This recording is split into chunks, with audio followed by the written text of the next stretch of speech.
Millionaire CEO goes to a winter party alone and meets his ex-wife with quadruplets identical. To him, before we dive into the story, drop a comment below and tell us where you're watching from. Enjoy the story. Fresh powder blanketed the hills of Aspen as the Whitmore estate shimmered in the hush of early winter. Glass lanterns lined the driveway, flickering against the snow like whispers of fire. Inside, a grand chandelier bathed the great room in golden light. The scent of aged scotch, pine, and too expensive perfume lingered in the air. Everywhere you looked, beautiful people sparkled in designer wool and cashmere, sipping wine as if nothing in the world could touch them. Dane Whitaker stepped through the towering mahogany doors with the kind of smile that said nothing had ever gone wrong in his life. It was the smile of a man who had closed billion-dollar deals, whose face had graced the cover of Fortune twice in 1 year, and whose fortune kept entire companies afloat. It was also the smile of a man who had just finalized a brutal, private divorce, one his PR team buried so deeply in non-disclosure agreements that no tabloid had dared publish a word. His assistant called it a clean break. He called it a burial. As a server passed, Dane accepted a glass of something amber and expensive. He made his rounds, nodded at donors, shook hands with tech investors, and laughed at jokes he barely heard. His mind wasn't here. It hadn't been anywhere for months, until the children walked in. He saw her first. Raina. Even after all this time, she moved like poetry in a world of noise. Tall, elegant, wrapped in a deep emerald coat, curls pulled into a soft updo, eyes scanning the room like she didn't owe anyone an explanation. But it wasn't just her that caught the breath in his throat. It was them. 4 children, no older than 5, trailing behind her in matching navy coats, knit hats, and tiny boots. His drink tilted slightly in his hand. Every guest in the room turned subtly, almost imperceptibly, to look at them, not because of scandal, not because of her, because of them. The children had his eyes, the same sharp jaw, the same almost silver-blue irises that lit up under chandeliers like these. They looked like carbon copies of Dane Whitaker, multiplied by 4. The music didn't stop. But something in Dane did. He didn't move as Raina handed her coat to the attendant. She looked right at him, no shock, no hesitation, just a knowing gaze that felt like a hammer against glass. Then she turned away. The children followed, oblivious, chatting to each other about snowflakes and gingerbread cookies. Clutching small toys in gloved hands, Dane moved before he realized it, weaving through the crowd like a ghost. "Raina," he said, low and sharp, catching her near the spiral staircase. She didn't stop walking. He caught up beside her. "What the hell is this?" She didn't look at him. "A party, I believe." "You know what I mean." She smiled politely at a passing guest. "If you're going to raise your voice, do it away from children." "They're not your business," she interrupted. His jaw clenched. "They look like me." "That's the thing about children," she said coolly. "Sometimes they look like people they're not related to at all." "You're lying." "No," she said, pausing at the foot of the stairs, her voice a whisper now. "I'm surviving. There's a difference." He stared at her, heart pounding louder than the holiday jazz echoing through the hall. She turned and ascended the stairs without another word. The 4 children followed. One of them glanced back, briefly, curiously. Dane felt his stomach twist. Back. Near the bar, conversations had resumed. Laughter rose again. The perfect party continued. But in the corner of the ballroom, someone had taken a photo. Not of the decorations, not of the fireplace, of Raina and the children. The caption would be posted within hours, and Dane Whitaker's world, the one he'd rebuilt so carefully, was about to begin crumbling from the inside. Dane stood frozen in the center of the ballroom, as if the world had tilted beneath him, and only he had noticed. The music swelled, the crowd buzzed, but all of it blurred behind the sharp edge of what he had just seen. 4 children, same cheekbones, same storm blue eyes, same faint dimple on the left side of the mouth that only appeared when smiling. The same face he saw every time he looked in the mirror. And Raina, cool, calm, calculated, had simply walked away. As if it were nothing. Dane didn't think. His feet moved before his brain caught up, weaving around bodies, champagne flutes, and fake smiles. He spotted the green of her coat slipping down the side hallway that led toward the wine cellar and guest suites. She hadn't taken the elevator. She wanted space, privacy. Good. So did he. Raina, he hissed as he caught up to her. She kept walking, heels clicking softly against the polished marble. He reached for her arm. Stop. She turned, slowly, face unreadable. Let go of me, Dane. You don't get to show up with 4 copies of my childhood face and act like that's normal. She raised an eyebrow. Your childhood face? You know what I mean. She shook her head, voice cool as stone. I didn't show up.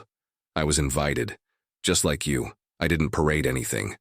You're the one chasing me down a hallway like some desperate tabloid husband. His hands curled into fists. Are they mine? Does it matter? That's not an answer. Raina folded her arms, leaning slightly into the shadows of the hallway. Her expression was calm, but her eyes were blazing. Look, Dane, she said, you made it very clear the kind of life you wanted. That life didn't include children, or me. So, whatever you think you saw in their eyes tonight, let it go. He took a step closer, voice low. I deserve to know. She tilted her head, almost laughing. You don't deserve anything, Dane. Not after what you did. You chose power over love, optics over truth. You buried me like I was a liability. And now you're upset that the truth has teeth? He stared at her, searching for something. An opening, an explanation, maybe even a crack in her resolve. But there was only silence. Then she stepped back, eyes locked on his, and said the 4 words that would follow him for weeks. They're not your business. And just like that, she turned and walked away. Dane didn't move for a full minute. His breath came shallow. His thoughts raced. He had spent years constructing an image of control, of discipline, of a life free from emotional entanglements. Children were never part of that blueprint. Neither was fatherhood. It was messy, it was unpredictable. It was dangerous, to his legacy, to his focus, to the empire he had built brick by brick. But now it had a face. 4 of them. And those eyes. They weren't coincidence. He felt his stomach turn again, the cold of the hallway creeping into his spine. Back in the ballroom, the guests still mingled. A light snow had begun to fall outside the wide glass windows. Soft flakes dusted the mountaintops beyond, as if trying to cleanse something Dane knew couldn't be undone. He made his way back to the bar, body stiff, mind spinning. He downed another. Drink in 1 swallow. In the far corner of the room, someone showed another guest a photo on their phone. Dane caught a glimpse, Raina, and the children, a tiny caption below it. Who are they? The question had already started. Before there were 4 small strangers with his eyes staring back at him across a ballroom, there was only Raina and the slow, suffocating silence that built between them like frost on glass. 3 years earlier, winter in New York City had arrived in its usual rush, gray slush, short days, breath visible in doorways. The penthouse on 5th Avenue looked picture-perfect from the outside. Wide glass windows, curated modern art, a kitchen that gleamed like it had never seen a meal. Inside, it was colder than the sidewalk. Raina sat across from Dane at their long marble dining table, untouched plates between them. She wore a cashmere wrap over her shoulders, her posture elegant but tight. Her hands trembled just slightly as she reached for the teacup, but her voice didn't falter. We've been married. 6 years, Dane. He didn't look up from his phone. I know, he replied flatly, scrolling through something. Likely a portfolio or a foreign real estate deal that promised another 0 on his legacy. I want to start a family. That made him pause. He looked up slowly, not surprised. This wasn't the first time she had said it, but this time there was something final in the way she said want. Not maybe, not someday. Want, now. I told you before, he said, placing the phone down. This isn't the time. It's never the time, she replied. It's always after the next launch, after the next funding round, after the IPO. Dane, what are we even building if there's no one to pass it to? His jaw clenched. A company, a name, a future. She leaned forward, eyes searching. But not a life, not a family, not us. He pushed back his chair slightly. You knew what this was. I never sold you a dream with a white picket fence. No, she said quietly. You sold me a dream of being chosen. He stared at her for a long moment. Then he stood, walking toward the window. The city glowed below them, cars like veins pulsing across the grid. I grew up watching my father tear down everything he touched because he had to be a dad, a wife he never loved, kids he resented. He was supposed to inherit the company, but he left with debt and a restraining order. Raina spoke gently. You are not your father.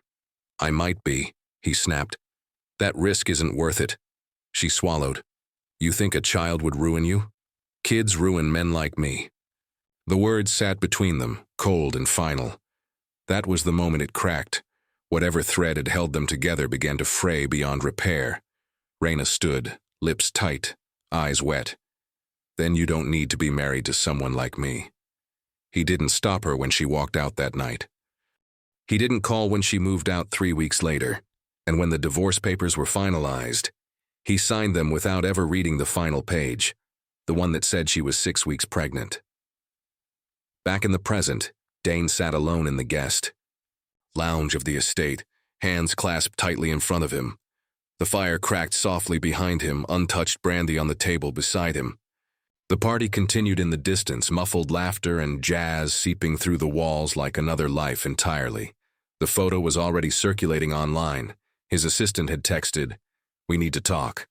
Crisis management team has flagged multiple sources." He didn't respond. His mind was trapped in that kitchen. Her voice, his silence, the moment he let her walk away because he thought it was control. And now those 4 little boys, those undeniable echoes of himself, had arrived. Not a court case, not with a lawsuit, but simply existing. It was the only thing he couldn't manipulate. In the hallway outside the children's guest suite, Raina tucked them into bed. They were exhausted from travel and too many introductions. They didn't know the storm circling outside. Their quiet world. Mommy, one whispered, eyes fluttering. That man looked like the painting. What painting? She asked gently, smoothing the blanket. The one in your book. The one you used to draw. She paused, her throat tight. Guess he does. She turned off the light, heart heavy but steady. She had made her choice 3 years ago. Now it was Dane's turn to live with his.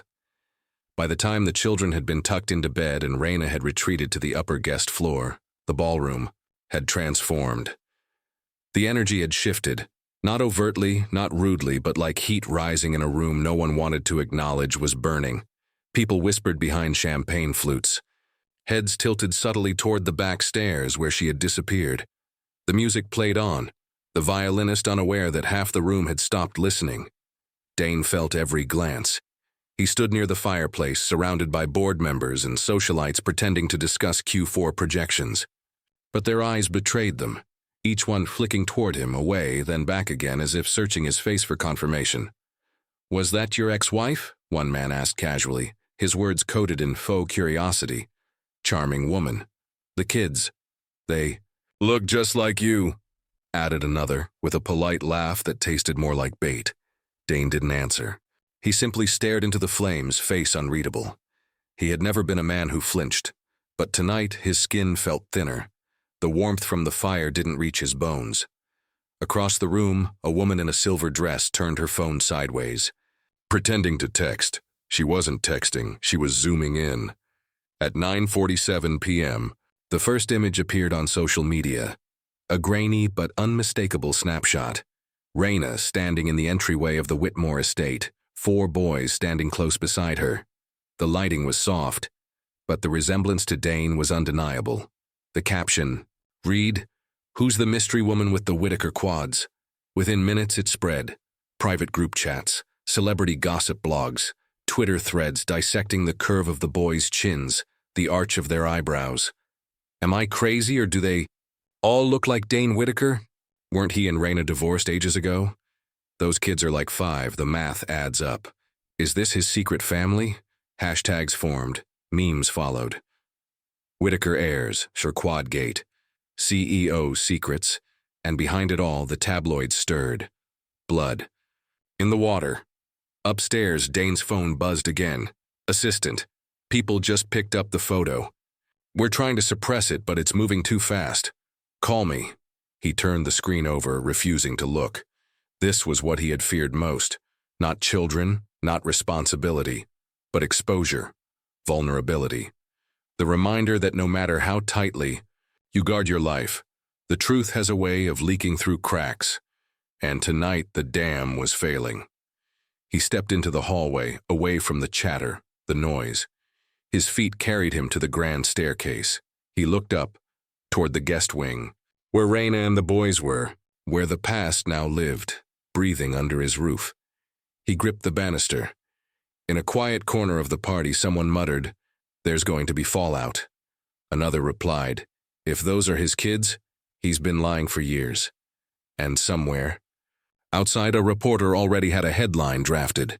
Dane Whitaker's secret children? The winter party scandal no one saw coming. By morning, the headlines had solidified. Mystery boys at winter gala spark scandal. Are they Dane Whitaker's children? Quadruplets identical to tech billionaire appear with ex-wife Raina Whitaker. CEO under fire for hidden fatherhood allegations. The press didn't ask politely. They assumed. Dane's team, headquartered in a Manhattan skyscraper far from Aspen's snow-covered hills, had already convened a crisis meeting before he was even out of bed. Statements were drafted, PR language massaged into safe, sterile tones. And when Dane finally answered his assistant's 5th call, his voice was steady but cold. Handle it, quickly. Within the hour, a formal legal notice was sent to Raina's temporary Aspen address. The document was precise, emotionless. It demanded that she either submit to a court-sanctioned paternity test for all 4 children within 15 business days, or face legal proceedings for defamation, public character assassination, and reputational damages amounting to $20 million. It was a threat, wrapped in legality. And Dane knew exactly what it was meant to do. Force the narrative back under control. Raina didn't respond. Not at first. For 2 days there was silence, no reply from her, no public statement, and most shockingly, no lawyer. Dane's legal team interpreted the silence as fear. "She has no case," one attorney said confidently. "She'll fold. She can't prove a thing." Dane didn't correct him, though something about Raina's silence didn't feel like surrender. It felt like calculation. On the 3rd day, a simple white envelope arrived at Dane's penthouse. No return address, no legal letterhead, just his name, handwritten across the front in script he recognized instantly, Raina's handwriting.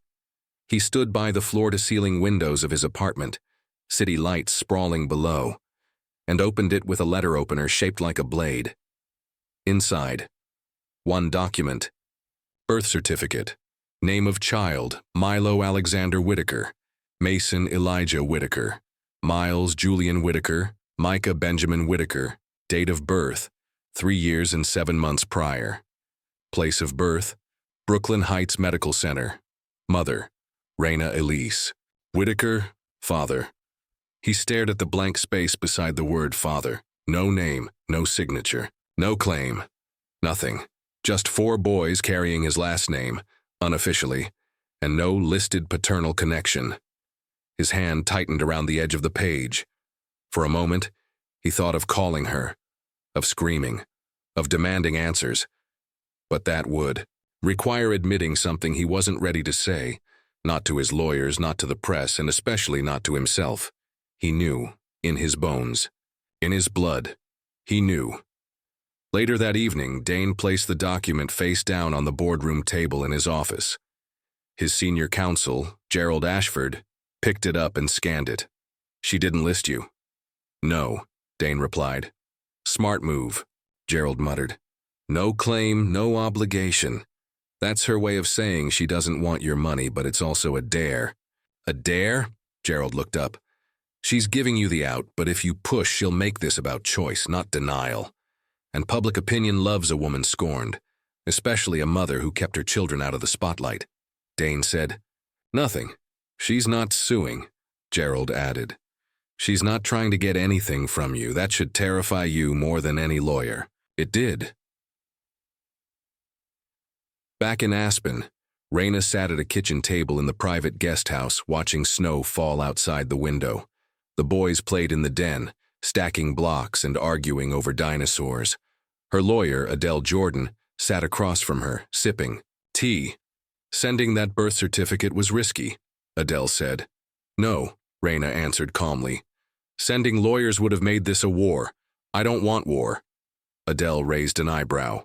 You sure? Because you're winning the public battle. Without even saying a word, Raina looked toward the boys. Her voice softened. I didn't raise them to be ammunition. A beat passed. Do you think he'll leave it alone? Adele asked. Raina met her gaze. No, she said. I think this is just beginning. Raina remembered the cold of that morning more than anything else. It had been 6 weeks since the ink dried on the divorce. She woke with nausea, heavy limbs, and a strange pull in her chest, a feeling she'd once described to Dane as intuition, the kind of knowing that did not need facts to confirm truth. She sat on the bathroom floor, hugging her knees, the digital test blinking on the counter. Pregnant. At first she didn't cry. She didn't smile either. She just stared. It had not been part of the plan, certainly not this way. Not alone, not post-divorce, not after the kind of heartbreak that leaves your bones brittle. And definitely not for. The ultrasound tech had looked at her with something between pity and awe. Congratulations, the woman said, adjusting the wand against Raina's belly. You're carrying quadruplets. Raina blinked at the screen, where 4 tiny shapes pulsed with faint heartbeats. The tech added gently, You'll need to consult a specialist. This pregnancy, it's high risk. For you, and for them. She knew what was coming before the words formed. Termination is an option. Raina had nodded politely, lips tight, heart racing. She drove home in silence, snowflakes tapping against the windshield like soft warnings. Back in Brooklyn, she opened her laptop and began to type. The message was careful, measured but human. Dane, I didn't plan to send this, but I think you deserve to know. I'm pregnant. They've confirmed it's quadruplets. I know what you said about children. I don't expect anything from you, but I couldn't keep this from you entirely. Not after everything. Raina, she didn't expect a reply. She only wanted to say the words, to document that she tried. 3 days passed, no response. She checked the delivery confirmation, read, no reply. 1 week later, she mailed a letter, handwritten, same words. More vulnerable. Still nothing. A month into the pregnancy, she was placed on bed rest. By month 3, the pressure from her doctors grew. Termination remained on the table, especially after her blood pressure spiked. Raina remembered lying awake, at night, hand over her belly, whispering the names she had not told anyone. Milo, Mason, Miles, Micah. Not yet official, but already real. She chose to carry them, not out of stubbornness or some delusion of heroism, but because when she closed her eyes and imagined a future, even a hard one, she saw them, not as weapons, as people. There were moments of terror, weeks in the hospital, an emergency C-section at 30 weeks, tiny bodies in NICU cribs, wired to monitors.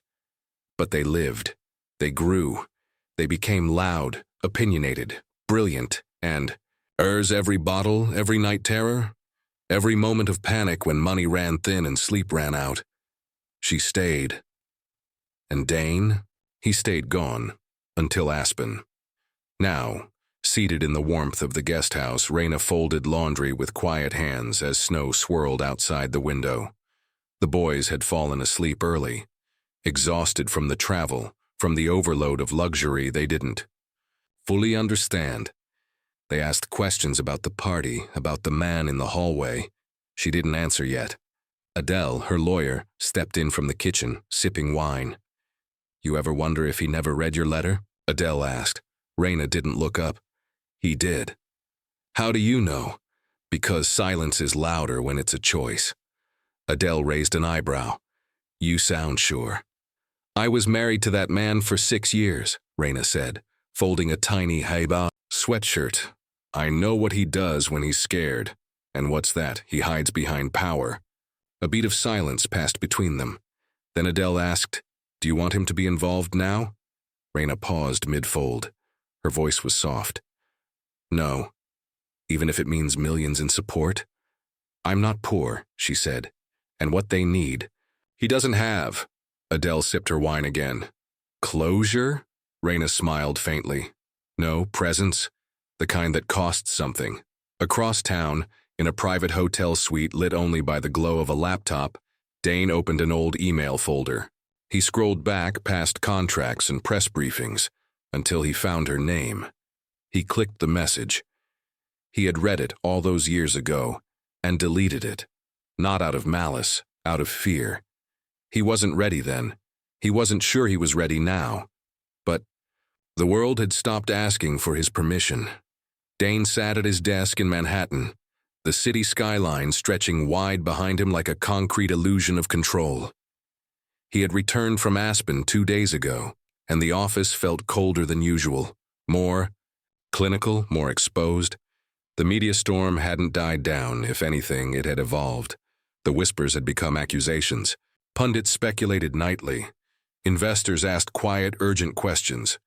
And yet none of it compared to the noise inside Dane's own mind. An echo chamber of 4 small faces, one final hallway confrontation, and a sealed envelope that said more. Silence than most people managed with speeches, and there was one person he hadn't confronted. Until now. "Send Lyra in," he told his assistant on the phone. Moments later, Lyra Monroe entered, her usual crisp blazer unbuttoned, tablet in hand. She had been with him for nearly 8 years. She knew how he took his coffee, how to cancel a meeting without causing offense, how to negotiate terms with venom hidden in velvet. But she didn't know how to hide the flicker in her eyes when he said, "I need to ask you something, and I want the truth." She blinked once, then nodded. "Of course. 3 years ago, after Raina left, did she try to contact me?" The pause was microscopic, but he saw it. Her posture changed slightly. The tablet lowered. "Why are you asking?" He leaned forward, elbows on the desk. "Because I just found out she was pregnant. With my children. All 4 of them. And the only thing more unbelievable than her silence is that she never would have tried." Lyra looked down for a moment, then carefully sat across from him. She didn't speak right away. She pressed her lips together, collecting the words like shards of glass. "I did get a letter," she said softly. Dane's jaw tightened. "When?" "Maybe. A week after the divorce was finalized. It was handwritten. I opened it, assuming it was legal follow-up. And I read it." A long silence. He stared at her, eyes narrowing. "You read it?" Lyra nodded. "I wasn't sure what to do." "So you destroyed it?" "I shredded it." His voice rose. "You what?" "I thought I was protecting you," she snapped, emotion breaking through. "You were unraveling, Dane, drinking too much, pulling 18-hour days. You said kids would ruin you. I believed you. I thought if I brought that letter in here, you'd lose control." "Yes." He stood, pushing back. "From the desk. That wasn't your decision to make. I know that now." "No," he said, stepping around the desk, voice sharper. "You don't, because while you were protecting me, 4 children were born without their father, even knowing their names." Lyra looked up at him, guilt flooding her face. "I thought I was saving you from chaos," she said quietly. "No," he replied. "You saved me from truth." The words hung in the room like smoke. Neither spoke for a long time. Finally, Lyra said, "What do you want me to do?" He didn't answer right away. He looked out the window at the glittering city below. the world he'd built on control, precision, and image. Then, without turning back, he said, "Start the process." Quietly. "I want paternity confirmed." "You already know?" "I need the proof." "And then?" Dane's reflection in the glass barely moved. "Then I stopped pretending the past never happened." Later that night, Lyra sat in her apartment with the original backup of Raina's letter. She had saved a digital scan, hidden in a folder labeled Consulting Expenses. She had never opened it again, until now. She read Raina's handwriting slowly. "I'm not sending this because I need anything from you. I'm sending it because they deserve the chance to know where they came from, even if you never show up." A tear slipped down Lyra's cheek. She hadn't saved him. She'd helped him vanish from the one thing that could have made him real. Across town, Raina tucked the boys into bed after another round of stories. She lingered at the doorway, watching their chests rise and fall in sleep. She knew the storm hadn't passed. It had only begun to shift directions, and somewhere, Dane had finally opened the door she'd left unlocked 3 years ago. The story broke just before dawn, not on a gossip blog, not from a clickbait outlet, but from a respected investigative journalist at The Ledger, a publication that rarely touched celebrity scandal, but always knew when a quiet truth demanded thunder. The headline struck like lightning. Tech CEO faces allegations of abandoning. Secret quadruplets. Raina Whitaker steps out with 4 children at Aspen Gala. Within hours, it was everywhere. Every network, every phone screen, every boardroom whisper.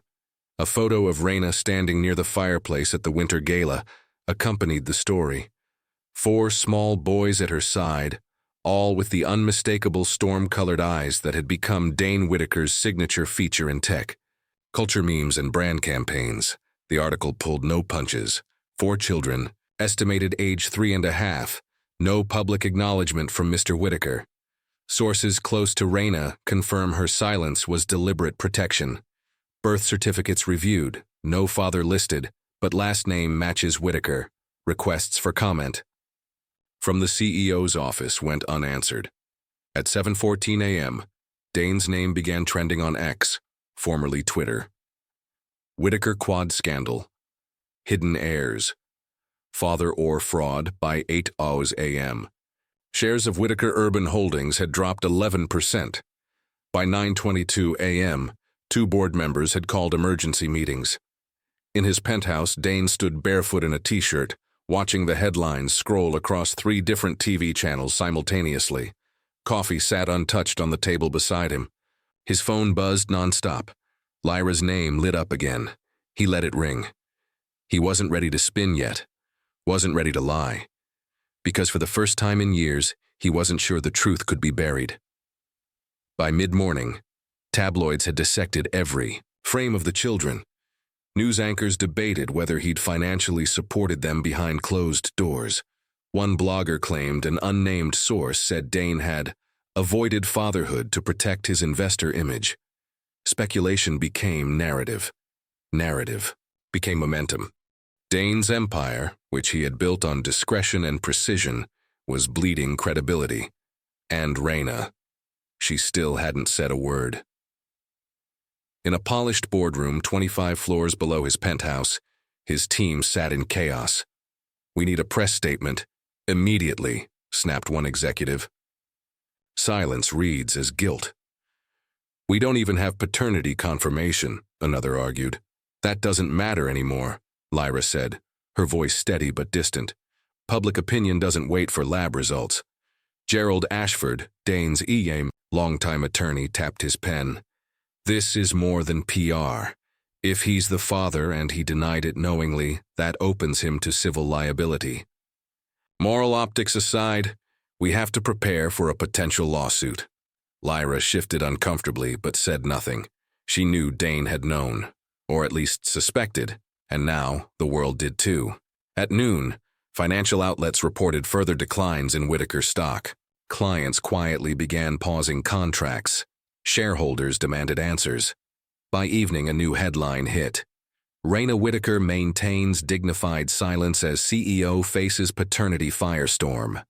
With no interviews, no retaliation, and no legal suit, the EI.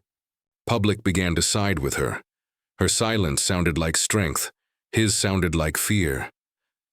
Across the city, Raina watched the headlines unfold from her living room.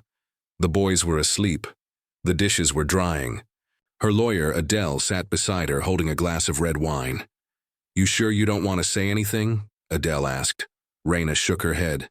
"Let them talk. They're calling you everything from a saint to a snake. You know that, right?" "I don't care what they call me," Raina said softly. "I care what my sons call me. And right now, that's Mommy. That's enough." Adele smiled, almost in disbelief. "You're playing the long game." "No," Raina replied. "I'm just not playing his." Back in his office, Dane stood by the window. The city stretched below, but it no longer looked like a kingdom. It looked like glass, thin, ready to shatter. And somewhere in Brooklyn, 4 little boys carried his face, and none of his name. The press. Conference was scheduled for noon. Sharp. Dane Whitaker arrived 10 minutes late. The cameras had already been positioned, the lights harsh and unflattering, amplifying the tension in the air. Reporters lined the front row, hands gripping voice recorders and notepads like weapons ready to cut. The sea of microphones waited at the podium like a jury. Dane adjusted his collar once, stepped up to the mic, and looked out at the crowd.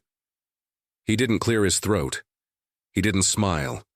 Instead, he delivered the most rehearsed hollow words of his life. "In light of recent speculation surrounding my personal life, I have agreed to undergo voluntary paternity testing to address these claims. While I've always prioritized privacy, I understand the public's interest and intend to resolve this matter with transparency and integrity." He stepped away from the podium before the first question could land. He didn't hear the reporters shouting behind him. His thoughts were already elsewhere, buried deep in a past he had spent decades refusing to touch. He remembered the scent of alcohol before he remembered his father's voice, the sharp sting of bourbon that clung to every word, the rage that lived in footsteps down the hallway.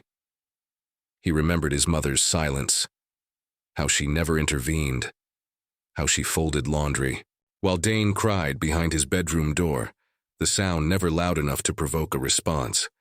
The way she whispered, "He works hard. Don't upset him," as if that justified bruises hidden beneath sleeves and lessons taught with closed fists. His childhood wasn't a home. It was a trap, one he promised himself he'd never replicate, which is why he never wanted children, because no matter how rich he became, no matter how polished his image, that man still lived in him. Dormant, coiled, waiting. And if he had children, if he allowed himself to love that deeply, they would find him, the broken parts, and he would become his father. Later that evening, Dane sat alone in his penthouse library, blinds drawn against the city's glare. He poured himself a drink but didn't touch it. The documents sat before him, legal forms, DNA test authorizations, contracts that blurred under the weight of decision. He picked up the pen, signed, then dropped it like it burned him. Lyra entered. Quietly, she held an envelope in her hand. "The lab confirmed they'll expedite the results. You should know in 72 hours. He didn't look up. "Everyone already knows." "Yes," she said carefully, "but the test makes it official." He leaned back, rubbing his temple. "When did I lose control, Lyra?" She didn't answer immediately. Then, "When you mistook distance for discipline." His silence was her, "Sir." Across the city, Raina sat curled on the couch, one of the boys asleep against her shoulder. The television played softly, muted. Dane's press conference looping in closed captions. Voluntary paternity testing. "Resolve the matter with integrity." Adele watched from the armchair, raising an eyebrow. "He's spinning. He's trying," Raina corrected. "Trying to what?" "To remember what being human looks like." Adele sipped her tea. "Do you think he'll step up if the results are positive?" Raina stroked her son's curls, still watching. "The screen. Stepping up is easy," she said. "Staying there, that's what breaks men like him." 3 days later, The results arrived in a sealed manila envelope. Dane sat in his office, sunlight pouring in but feeling cold. Gerald handed him the file, face unreadable. Dane didn't open it right away. He stared at the name on the label. Dane. Whittaker, paternity panel he already knew. He always had. He just needed the numbers to match the guilt. He peeled it open slowly. 4 names. 4 matches. 99% probability. His heart didn't race. It sank. He closed the file and handed it back. Release. The results to the press. I won't deny it. Gerald blinked. You're sure? Yes. No legal counsel, no custody claims, no conditions. Dane stood, voice flat. Just truth. That night, news anchors said his name like a twist in a drama. Paternity confirmed. Whittaker breaks silence, father to quadruplets.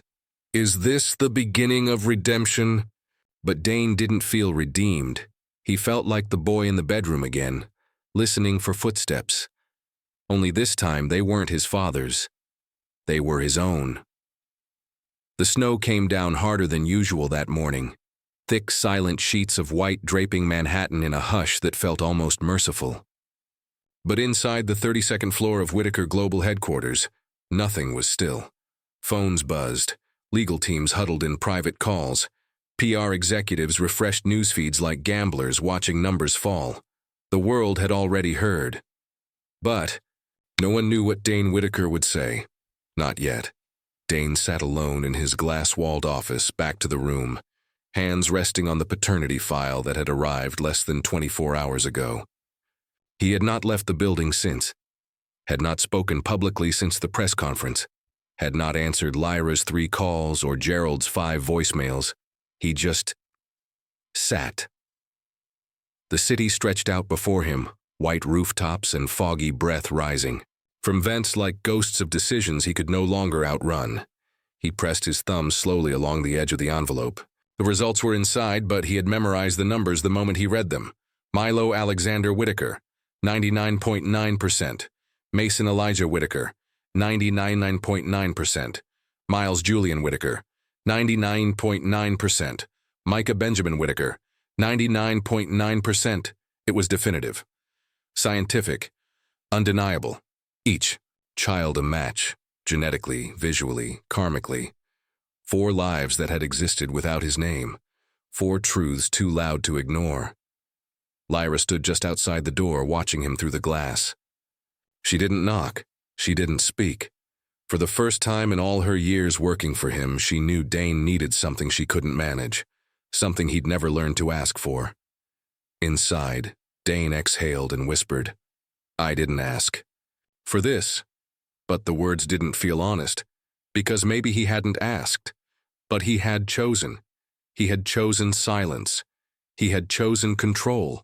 He had chosen not to respond to a letter that could have changed everything, because he feared becoming the man he swore he'd never be. Now, the world demanded an answer, not to whether he was their father, to whether he would be one. Later that afternoon, he met Gerald in the lower conference room, an intentionally private space, soundproofed, far from curious eyes. Gerald slid over, a single-page press draft. We can still shape the narrative. Dane didn't even glance at it. I'm not releasing a statement. Gerald's eyes narrowed. Then what are we doing? Something I've never done before, Dane said. Quietly, Gerald waited, listening. That evening, Dane returned to the penthouse he hadn't visited in weeks. The floors gleamed, the furniture untouched. It looked like a showroom, not a life. He moved through the silence, stopping in the room he used for storage, the one Raina had once half-jokingly suggested turn into a nursery. He'd laughed at the time. Now he stood in that same space staring at blank walls. No cribs, no books, no sounds, just air, and an ache so deep it surprised him. He took out his phone, scrolled to a number he hadn't dialed in nearly 4 years. Raina. Whittaker. His thumb hovered, but he couldn't press call. He wasn't ready to speak, so he typed instead. I saw the results. I know, not just the science. I see them now. Tell them. I see them. He stared at the message for a long time, then hit send. In. Brooklyn. Raina sat cross-legged on the living room rug, helping Mason line up toy soldiers across a patch of carpet. The television was off. The house was quiet except for the hum of the radiator. Her phone buzzed. She read Dane's message. She didn't respond right away. She looked at Mason, his furrowed brow, the way his tongue peeked out when he concentrated. She whispered, "Your dad sees you." Mason didn't look up. "I'm right here," she smiled faintly. "Yeah," she said. "You are." Back in Manhattan, Dane opened the file again, not because he needed to see it, because he needed to stop pretending it had been someone else's story. The truth wasn't the match. It was the mirror. 4 of them. The meeting was scheduled for Sunday, 1 hour. Neutral location. No photographers, no handlers, no lawyers, Raina insisted. Dane agreed. They met at a private library in Brooklyn Heights, one that Raina had taken the boys to on quiet afternoons. The kind of place that smelled like old pages and dried leaves with tall windows that let in the kind of light that made everything feel gentler than it really was. Dane arrived first, wearing dark jeans and a navy coat. No security detail, no assistant, just him, standing awkwardly in the quiet lobby like a man preparing for something irreversible. When Raina walked in, it was without fanfare. Her coat was beige, her hair pulled back in a simple braid. She looked calm, but not soft. The kind of calm born from surviving something no one saw. He stood when he saw her. She didn't offer a smile. He didn't ask for one. They moved to a private reading room on the 2nd floor, tucked between ancient law volumes and poetry anthologies. No one touched anymore. She sat. He mirrored her. The silence stretched, then she spoke. "Before you say anything." "You don't get to frame this." Dane nodded once. "Okay. This isn't about us," she continued, "and it's not about what you regret. It's about them." He folded his hands, kept his voice low. "That's why I'm here." "No. You're here because you got caught." Her voice didn't waver. "The reason I'm letting you sit across from me is because eventually, our sons are going to ask questions. And I won't lie to them. But I also won't let them be used." Dane exhaled. "I'm not trying to use them." Raina leaned forward. "You don't have to try, Dane. You just have to keep doing what you've always done. Control the narrative. Control the headlines. Control the damage. That's your reflex. I'm telling you now, it ends here." He looked at her. Really looked. She wasn't angry, she was resolved, and that scared him more.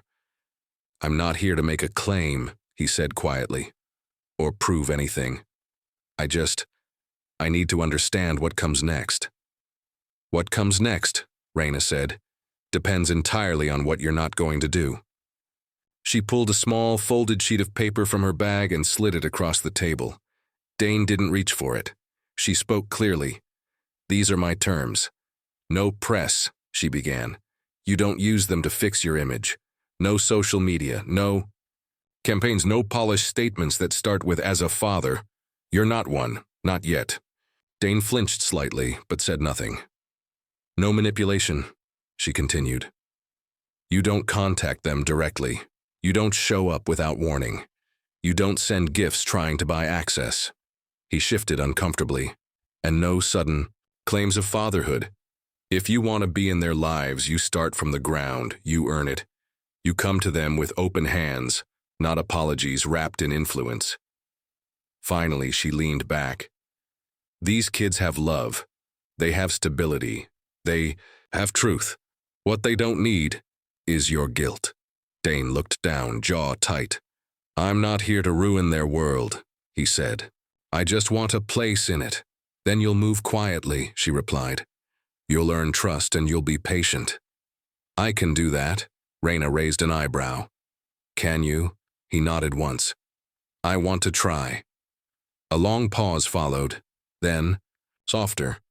"Do they know about me?" Raina hesitated. "They know of you. They know your name. They know you were part of the story. But not mine. They don't owe you their understanding. You chose absence." He nodded again, the weight in his chest pressed harder. "I'd like to write to them," he said. "Nothing. Nothing public. Just something personal. One letter. You can read. Did first. Raina looked at him, measuring something unspoken. After a moment, she nodded. That's fair. Another silence, then she stood. That's all the time I'm giving you today. He rose with her. Thank you for this. She stopped at the door. No, she said without turning around. Don't thank me. Just do better. And she walked out. Dane remained in the room for several minutes after she left. The terms were simple, but they were the most difficult things he'd ever agreed to. They required him to become someone he had never been. Not a CEO, not a strategist, not a name on a building, just a man. Learning how to father without demanding to be called one. That night, he sat in his penthouse and began the letter. He didn't use company stationery. He didn't dictate it. He wrote it in ink, with his own hand, to 4 boys, not as a symbol, but as a start. The first time Dane saw them outside the photographs, it was through the tinted window of a black SUV parked half a block away. It was a crisp Thursday morning in Brooklyn, and the sidewalk in front of PS 218 buzzed with the orchestrated chaos of school drop-off. Parents hustling children through gates, minivans idling, the squeak of sneakers and the zip of backpacks. He spotted them immediately. Milo was first, bounding ahead of his brothers with a backpack that bounced with each step, pausing only to spin and yell something back. Micah, the quietest, followed close behind, clutching a plastic dinosaur. Mason was last, distracted by a squirrel on the fence while Miles jogged to catch up. Raina crouched in front of them near the gate, fixing a collar here, adjusting a hat there. Her hands were steady. Her voice was low and firm. Her kiss landed on each of their foreheads like punctuation marks on the end of a sentence. She didn't look around. She didn't need to. She knew he was there. Over the next few weeks, Dane came back, always alone, always careful, no intrusion. No contact. He stayed in the shadows, in rental cars and borrowed hats, behind tinted glass or across the park, observing, absorbing. It wasn't the boys' faces that wrecked him. It was everything else. The way Mason clenched his jaw when frustrated. Exactly. The way Dane did when boardroom negotiations turned tense. The way Miles ran with one foot slightly turned out. A small quirk Dane remembered being mocked for in middle school. The way Micah stared off into the distance when overwhelmed, eyes wide, silent but calculating. The way Milo shouted back at his brothers not in anger but in urgency. Like a leader too young to carry the weight he felt born to hold. They didn't just look like him. They were him, but freer, untouched by pressure, unburdened by legacy, loved without condition. It was haunting. It was healing. And it was a mirror he had spent years avoiding. One Saturday, he parked a little closer, outside the soccer field where the boys played in a city league. He watched from behind a fence, hands in pockets, baseball cap pulled low. A group of parents clapped as the game began. He kept his distance. But halfway through the match, Milo, drenched in sweat and excitement, stopped mid-sprint and looked out toward the street. Right at him. Their eyes met. For one long second, Dane forgot to breathe. Then Milo blinked, shrugged, and ran back onto the field like nothing had happened. Dane sat down slowly on the bench behind him, chest hollow. That evening, he wrote another letter. Not for the press, not for lawyers, just for them. He didn't write about legacy or money. He wrote about his own father, the things he feared he'd passed down, and the things he hoped he hadn't. Later that week, he sent the letter to Raina. No envelope, just a single page inside a manila folder with her name written in black ink. No request for reply, no expectation, just paper and truth. In her kitchen, Raina read it alone after the boys had gone to bed. She made it halfway through before setting it down. It wasn't perfect, but it was honest, and finally, he wasn't trying to rewrite the past. Maybe he was just trying to face it. Dane stood in his penthouse that night looking out at the city. His reflection in the window wasn't familiar. It wasn't powerful. It wasn't curated. It was human, flawed, and maybe slowly becoming something real. It came in a plain white envelope, no return address, no logo, just R. Whitaker scrawled in sharp black ink, the handwriting jagged and deliberate. The paper inside was thin and cold, the kind that smells like toner and threat. We know where they were born, we know what you signed. Release the full records or we will. You have 7 days. No name, no signature, just a date, next Friday, and a blank line where Mercy should have lived. Raina read it once, then again. Her first instinct wasn't fear, it was fury. She stood in her kitchen, fingers trembling, the letter spread on the table like a stain. Adele sat across from her reading, it with pursed lips and eyes already burning with calculation. Who would do this? Raina asked, voice low. Adele leaned back. Take your pick, anyone who wants to hurt Dane. Or hurt you to get to him. Your silence has made you a mystery, and mysteries are profitable. Raina looked toward the boys' room. The hum of their bedtime playlist echoed faintly through the hallway. This was never supposed to touch them, she whispered. Adele nodded. It's starting to. 2 hours later, Raina stood in the marble lobby of Whitaker Global. She didn't wait for permission. She told the receptionist she wasn't there for a meeting. She was there for a reckoning.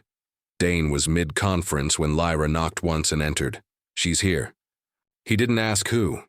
He already knew. They met in the executive conference room on the 42nd floor, far from cameras, far from board members. Just the two of them. The door closed with a soft click. Raina pulled the letter from her coat and laid it flat on the table. He didn't touch it. They're threatening to leak our hospital records, she said. They know everything. The C-section, the NICU reports, my blood pressure, their incubator days. Dane scanned the letter. His jaw tightened. How did they get this, he asked. Isn't that your world? She snapped. Whispers, access, secrets wrapped in silence until someone wants to profit off pain. His silence was answer enough. She stepped closer. I kept them secret to protect them, Dane. Not from poverty. Not from struggle. From you. From the part of you that attracts people like this. That builds power out of silence and then acts surprised when it explodes. He met her eyes. I didn't ask for this. No, you didn't. But you built the house it broke into, his voice dropped. I've changed. Have you? She asked, eyes narrowing. Or are you just more careful now? He flinched. I never wanted them in the spotlight, she continued. I never wanted you to have to explain them to anyone. But now people are watching and they're not doing it to protect them. They're doing it to control them. He stared at the letter again, heart sinking. We can find who sent it, he said. I have contacts, I can... She cut him off. This isn't about what you can do. It's about what you're willing to do differently. No more running this like damage control. No more letting them be used to clean your name. Dane nodded slowly. I'll make sure this doesn't reach the press. You'll make sure it never touches their lives again, she corrected. Another beat. Then she said softly, Do you know how many nights I spent in that NICU, watching them sleep, praying for breath, for weight gain, for heart rates to stay even, while you were giving TED Talks and buying buildings with your name etched in glass? His voice cracked. I didn't know. You chose not to. She stepped back, collecting the letter. I'll protect them from anyone, she said, turning to leave. Including you if I have to. The door closed behind her, and Dane stood alone. Again. That night, he made a call. Not to Lyra. Not to his lawyer. To a man named Ethan Parrish, a fixer he hadn't spoken to in years. I need to find someone, Dane said. Discreetly, they sent a letter. I want to know who, how, and why. Ethan's voice was gruff. Reputation management? No, Dane replied. This one's personal. Meanwhile, Raina tucked the boys into bed, kissing each of their foreheads in the same order she always did. Milo, Micah, Miles, Mason. She lingered by the door longer than usual, watching their chests rise and fall in peace. Whatever storm was coming, she would be their shelter. She had done it before. She would do it again. In the dark, Dane sat in his study, rereading the first letter he had written to the boys just days earlier. It felt almost naive now, like a confession written in a vacuum. He picked up a pen, began writing again. This one wasn't about apologies. It was about responsibility. The document sat on the edge of Dane's desk like a loaded weapon. Thick paper, clean lines, cold language, voluntary relinquishment of parental rights. He had read it 5 times, every clause, every implication. The words never softened. By signing it, he would remove his legal claim to Milo, Mason, Miles, and Micah Whitaker. No visitation, no shared custody, no official connection. He could still write letters, still offer silent support, but from a legal perspective, he would become a ghost. The other option? Go public, fight for recognition, force the courts to give him access, to inscribe his name on documents that already carried his DNA, to step into the spotlight and declare, "These are my sons," but that meant dragging them into everything he had spent decades building and hiding: tabloids, paparazzi, debates on race, power, and betrayal, comment threads that dissected Raina's motives, memes that turned 4 innocent boys into spectacle. He stared at the form, and for the first time in his adult life, profit wasn't on the scale, only protection. Lyra entered quietly, holding a folder. "No press calls for the last hour," she said. "But they're circling. Everyone wants to know what you're going to do." Dane didn't respond. She glanced at the paper on his desk. "I assume that's from Gerald." He nodded. "You're really considering it?" His voice came out low. "I don't know who I am if I'm not their father." Lyra sat across from him, folding her hands. "You're still their father, Dane, whether you sign that or not. The question is, are you willing to be the man they need, even if they never—" "Say your name out loud." He swallowed. "I never wanted to be like mine. And you're not. How do you know?" She smiled sadly. "Because you're thinking about them before yourself. That alone makes you different." He looked at her, eyes tired. "Will they understand?" "Maybe not now, but one day." She stood and placed the folder beside the form. "Whatever you decide, do it for the boys in that photo, not for the man in the mirror." Then she left. That night, Dane walked to the river. No guards, no drivers, just him. The winter air was bitter, slicing into his lungs with each breath, but he welcomed it. It cleared his head, sharpened his choices. He remembered standing on stages, commanding thousands, making decisions that moved markets. He had always been decisive, sharp, surgical. But this was messier than business. This was the kind of choice that wouldn't show ROI until 20 years down the line, if ever. He sat on a bench facing the water, the city glinting behind him, and thought about the night Raina walked out. About the sound the door made. About the way she didn't look back. He hadn't chased her then, but now, years later, he was chasing something else. 4 someones he might never catch up to, and the woman who had held them together without him. The hour. Next morning, Dane sat at the kitchen table of his penthouse, pen in hand. The form lay in front of him, crisp and final. His hand hovered. Then, slowly, he signed. He called Raina that afternoon. It was the first time she picked up. "Hello?" she said, cautious. "I signed the papers," he said. A beat. "You're sure?" "I'm not doing it to walk away," he said quietly. "I'm doing. So they never have to look over their shoulders." She didn't reply. "I'd still like to send letters, to support them quietly, financially, personally, but I'll leave it in your hands." Raina's voice softened. "That's what a real father would say." After the call, Dane stood by the window, watching the snow fall again. Each flake a choice, each flake a surrender. He had let go of the nameplate version of fatherhood, the one that came with rights, statements, and control.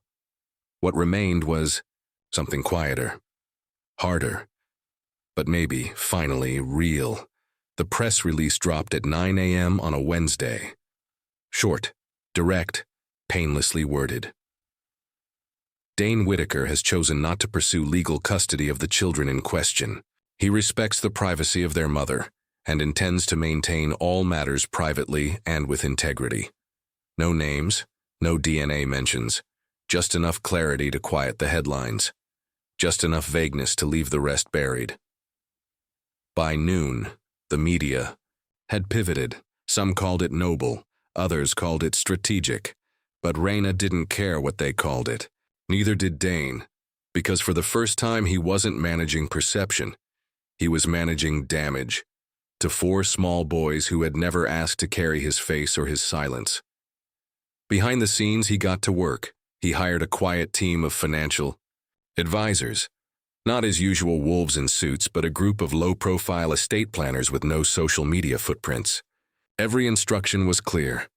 4 trust funds, 1 for each boy, set under aliases, no visible tie to me, set to activate when they turn 18, but only if they choose to claim them. He didn't want it to look like guilt money. He wanted it to look like space, a door, a map, a future they could walk toward on their terms. No conditions, no credits, just a quiet place to start if they wanted it. Then came the journals, not memoirs, not confessions, just one leather-bound book per child. He wrote by hand, every night, at the same mahogany desk where he once signed million-dollar contracts, with the cold certainty of a machine. Now the ink bled slower, the words took longer. He didn't write "I'm sorry" often. Instead, he wrote stories about his childhood, what he remembered, what he wanted to forget, about their mother, how he met her, how she laughed, how she didn't flinch when he tried to scare her away with coldness, about the things he saw in each of them from afar. He told Milo that his energy reminded him of the spark Dane used to have before the boardrooms dimmed it. He told Micah that stillness isn't weakness, it's wisdom waiting. He told Miles that questioning everything was a sign of strength, not rebellion. He told Mason that protecting your brothers is a strength, but knowing when to let them fall is wisdom. Each entry ended the same way. I am not in your life because I chose silence when I should have chosen you. But I'm here now, in every word, when you're ready, if you're ever ready. Raina received 1 copy of each journal entry once a month. She kept them in a locked drawer, not out of secrecy, but out of respect.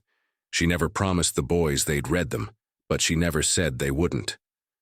One evening, as rain hit the Brooklyn windows and the boys dozed on the couch, Raina sat at the kitchen table with the most recent entry. Dane had written about fear, about how he once believed fatherhood was a mirror, and how he'd spent his life afraid to look into it. She ran her fingers along the page, slow, thoughtful. He was still far from the boys, but he was closer than he had ever been to himself. Meanwhile, Dane kept showing up in silence. He stood in back corners at school recitals. He parked 3 blocks away from the community center where the boys took swimming lessons. He never approached, never waved, but he was there. When Mason tripped on the sidewalk, he flinched from the car seat. When Milo scored a goal, he smiled to no one. When Micah sat alone in thought, Dane ached with recognition. He wasn't raising them, but he was learning them. And for the first time in his life, presence didn't need to be loud. One night, as he sat alone journaling, he paused halfway through a sentence. His hand trembled slightly. He looked down at the half-written page. Then he whispered aloud, to no one but the page. Maybe this is what fatherhood really is. Showing up, even when they don't see you. The morning was a blur of frosting, wrapping paper, and squeals. 4 sets of hands tore into colorful boxes. Balloons bobbed across the ceiling, and the smell of chocolate cake filled the Brooklyn apartment like tradition. Raina moved through it all with practiced grace, cutting slices, tying loose shoelaces, replacing batteries in new toys. This was their 6th birthday, a milestone, a moment. They were loud, bright, whole. She had made it that far. Somehow. After the cake and presents, after the sugar high and inevitable crash, Raina called each boy into the living room. On the table sat 5 envelopes, 4 addressed in soft cursive, each with a different name, and 1 addressed to her. The boys gathered close. She crouched next to them, her voice calm. These came today, she said. "They're letters. From someone you'll understand more as you grow." The boys looked confused, curious, but they each took theirs, fingers running over the paper like it might vanish. Micah opened his first. Inside, one page. Simple, honest. "Micah, you are quiet, and that is powerful. In stillness, we learn to hear what others miss. You see everything. Never lose that. I see you too." Micah didn't say anything, but he folded the page carefully and slid it under the couch cushion like it was gold. Next was Mason. Mason. Being strong doesn't always mean being first. Sometimes it means holding back, letting others shine. That takes courage and love. You remind me of the version of me I wish I had met sooner. Mason nodded, lips tight. He didn't speak, but his hand stayed on the page long after his eyes left it. Miles read his aloud, stumbling a bit on the big words. "Miles, you ask more questions than I ever dared. That means you're already braver than me. Never stop asking. The world changes because of kids like you." Miles grinned, proud. "I'm a world changer." Milo gave him a high five. Then Milo opened his. He read silently, then read it again, then looked up. "Milo, you lead with light. You run toward the world instead of waiting for it to come to you. That's not just bravery, that's purpose. You don't know me yet, but I already know you're everything I never let myself be." Milo's smile faltered for a second. Just a flicker. Then he folded the letter and stuck it in his back pocket like a secret. The boys didn't ask who D was. Not yet. Raina had answered versions of that question over the years, sometimes with warmth, sometimes with sorrow. But today, she didn't offer anything more, because sometimes love is quiet, and sometimes truth is allowed to take its time. After the boys had gone back to their new toys, she picked up her envelope. It was heavier. Inside, a single sheet. No introduction. No pleasantries. Just this, Raina. I wanted to send them something that didn't come from a press release or a courtroom. Just pages, just presence. They are brilliant, and whole, and good. That didn't come from me. That came from you. I don't know what fatherhood is supposed to look like, but I know what love looks like now. Thank you for loving them when I didn't know how. Dane. She read it once, then again. She folded it in half, then in half again, and tucked it into the drawer with the others. She didn't cry, but her fingers lingered on the wood a second longer than usual. That evening after bedtime, Milo padded into the kitchen.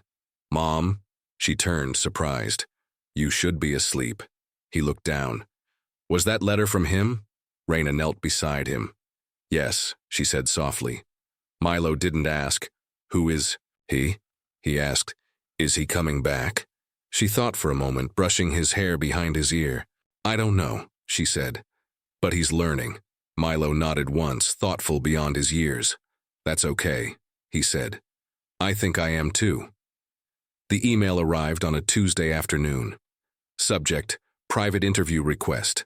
Legacy series documentary, confidential. At first, Raina ignored it.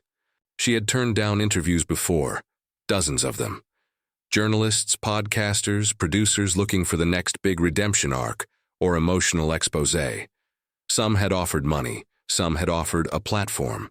She always declined. She had made a promise. Protect the boys. Keep them safe. Keep them whole. But something about this email stayed in her mind longer than it should have. It wasn't flashy. No media outlet attached. No celebrity host name dropped. Just a quiet proposal. We are producing a private, never broadcast mini documentary for internal leadership on the cost of power, legacy, and silence. Your story inspired one of our founding investors. We'd like to hear your voice. In your words, on your terms. No cameras, just conversation. She scrolled to the bottom. One line made her freeze. Executive producer, anonymous. DW Productions, LLC. Her heart paused. D.W. Dane Whitaker. Later that evening, she sat at the kitchen table, rereading the letter Dane had written her on the boy's birthday. His words echoed now in strange harmony with this invitation. He was still building things, but maybe this time he was building something that didn't center him. She forwarded the email to Adele. The reply came in seconds. Take control of the narrative, but make it yours, not his. Raina replied to the producer the next day. She would do it. 1 hour. No camera, no makeup crew, just voice and honesty. The interview took place in a quiet downtown studio. A single room, 1 chair, 1 microphone. The walls lined with foam, no spotlight, no stage. The producer was young, mid-30s, polite, visibly nervous. He handed her a list of questions, most of them broad. What does silence feel like? What does motherhood mean after betrayal? What happens when legacy and love collide? She answered the first 10 questions with care, never naming names, never pointing fingers. She spoke about trauma, about rebuilding, about raising boys to become men who didn't inherit silence as tradition. Then, toward the end, the producer gently asked, "Would you say he changed?" She paused, longer than expected, then said, "Change isn't always loud. Sometimes it's a letter. Sometimes it's a man standing behind a fence at a soccer game not waving, just being there." The producer nodded, absorbing her words. Then came the final question. "What do you want people to take from your story?" Raina inhaled. She looked at the floor, then up, and with quiet conviction she said, "He buried the truth, but sometimes the truth still grows." When she walked out of the studio, she felt lighter, not because it was over, but because it was hers. Not a feature, not a scandal, not a headline, just a chapter. Back at DW Productions, Dane watched the raw footage late at night in his private screening room. He had requested no edits, no narration, no music, just her voice. When she spoke that final line, he paused the video. He leaned back, let it settle. He buried the truth, but it still grew. Outside the screening room, Lyra waited. She looked at him through the glass. He didn't look like the man she'd once worked for. He looked older, quieter, more complete. She didn't speak when he exited. She just handed him an envelope. "New quarterly earnings report," she said. "You're back on top." Dane took it, nodded. Good. But he didn't open it. He was already thinking of something else. In Brooklyn, the boys were asleep. Raina sat by their window, tea in hand. The city moved beneath them, unaware. And for the first time in a long time, she didn't feel hunted by the past. She felt witnessed, not by cameras, by truth.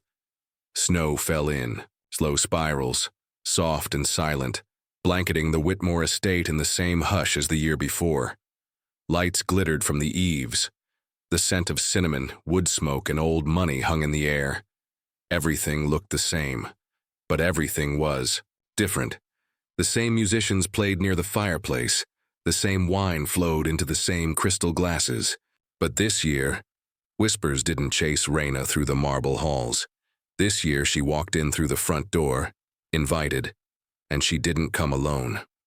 Milo was the first to step onto the polished floors, his new boots squeaking with excitement. Micah held Raina's hand, gaze sharp and cautious. Miles trailed behind, head tilted at the ornate chandelier, mesmerized by the way the light fractured across its edges. Mason, as always, kept close to his brothers, protective in the quiet, way only a twin among many could be. They wore matching gray coats and navy scarves. Not expensive, not loud, just enough to keep warm. Just enough to say, "We belong here, too." Raina stood at the threshold a moment longer, letting her eyes sweep the ballroom. There were new faces, familiar ones, too. The woman in red who'd once asked too loudly, "Is that her?" now gave a polite nod. A venture capitalist who once leaked photos to the press looked quickly away. Raina didn't shrink. She walked forward. Her sons flanked her like gravity. Near the back of the room, hidden partially behind a column wrapped in winter garland, Dane watched. Uninvited, unannounced, but present.